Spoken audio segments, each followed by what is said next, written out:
Deep inside each footy club is the story of how it came to be. Team Builders goes behind the scenes with those who made it all happen to give insight into the creation of some of Australia's biggest football franchises. With Tasmania in the early stages of building a standalone club, after finally being granted a licence to enter the AFL in 2028, the first new club to enter the national competition in 16 years, Team Builders will look back on all the startup teams that joined the then-VFL as it expanded beyond the confines of Victoria. From South Melbourne's move to Sydney in 1982, to the Eagles and Bears in 1987, through to Gold Coast and GWS in 2011 and 2012 respectively, we'll talk to inaugural CEOs, presidents, coaches and star players to get an inside look into how these AFL teams were built from scratch.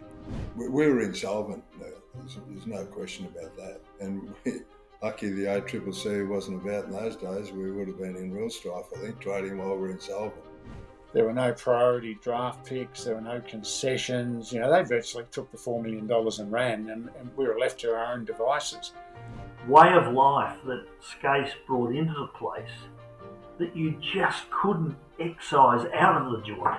We didn't really have a marquee player like that. We had Izzy Folau, which I think confused a bit of the community to be like, is he still a rugby player or what's he doing? At least it created a lot of discussion. What it enabled us to do is to say to some South Australian players, don't go in the 1995 draft because we'll pick you up in the 1996 draft. That day, Graham Moss, ex-Essendon champion, Brownlow medalist, walking out of Windy Hill getting spat on by the Essendon supporters.